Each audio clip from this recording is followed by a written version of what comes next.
ದೇಶದಾದ್ಯಂತ ಕೊರೋನಾ ಮೂರನೇ ಅಲೆಯನ್ನು ಎದುರಿಸಲು ಸಾಕಷ್ಟು ಸಿದ್ಧತೆಗಳು ನಡೆಯುತ್ತಿದ್ದು, ನಿರ್ಮಿತಿ ಕೇಂದ್ರದ ಮೂಲಕ 25 ಐಸಿಯು ಬೆಡ್ಗಳನ್ನು ಹೊಂದಿರುವ ಮಕ್ಕಳ ಆಸ್ಪತ್ರೆಯ ನಿರ್ಮಾಣಕ್ಕೆ ಯೋಜನೆ ರೂಪಿಸಲಾಗಿದೆ ಎಂದು ಉಡುಪಿ ಜಿಲ್ಲಾಧಿಕಾರಿ ಜಿ ಜಗದೀಶ್ ಹೇಳಿದರು.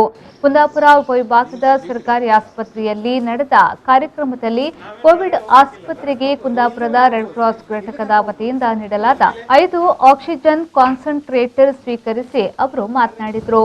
ಮೂರನೇ ಅಲೆಯಲ್ಲಿ ಮಕ್ಕಳ ಮೇಲೆ ಗಂಭೀರ ಪರಿಣಾಮ ಬೀರಬಹುದು ಎನ್ನುವ ಅನುಭವಗಳು, ಅಭಿಪ್ರಾಯದ ಕುರಿತಾದ ವರದಿಗಳ ಆಧಾರದ ಮೇಲೆ ಜಿಲ್ಲೆಯ ನಿರ್ಮಿತಿ ಸಂಸ್ಥೆಯ ಲಾಭಾಂಶ ಹಣದಲ್ಲಿ ಉಡುಪಿಯಲ್ಲಿ 15 ಹಾಗೂ ಕುಂದಾಪುರದಲ್ಲಿ 10 ಐಸಿಯು ಹಾಸಿಗೆಗಳನ್ನು ಹೊಂದಿರುವ ಪರಿಪೂರ್ಣ ಮಕ್ಕಳ ಆಸ್ಪತ್ರೆ ನಿರ್ಮಾಣವಾಗಲಿದೆ. ದೇಶದ ವಿವಿಧೆಡೆ ಆಕ್ಸಿಜನ್ ಕೊರತೆಯ ವರದಿಗಳು ಕೇಳಿಬರುತ್ತಿರುವ ಈ ಸಂದರ್ಭದಲ್ಲಿ ಉಡುಪಿ ಜಿಲ್ಲೆಯ ದಾನಿಗಳು ಆಕ್ಸಿಜನ್ ಕಾನ್ಸಂಟ್ರೇಟರ್ ನೀಡುವ ಮೂಲಕ ಜನರ ಜೀವದ ರಕ್ಷಣೆಗೆ ನೆರವಾಗುತ್ತಿರುವುದು ಅಭಿನಂದನಾರ್ಹ ಎಂದು ಹೇಳಿದರು.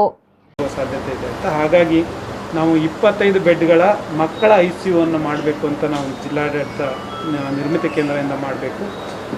ನಿರ್ಮಿತಿ ಕೇಂದ್ರದ ಉಳಿತಾಯದ ಹಣದಲ್ಲಿ ಏನು ಲಾಭಾಂಶದ ಹಣದಲ್ಲಿ ಅದನ್ನು ಮಾಡಿಕೊಡ್ಬೇಕಂತ ಪ್ಲ್ಯಾನ್ ಮಾಡಿದ್ದೀವಿ.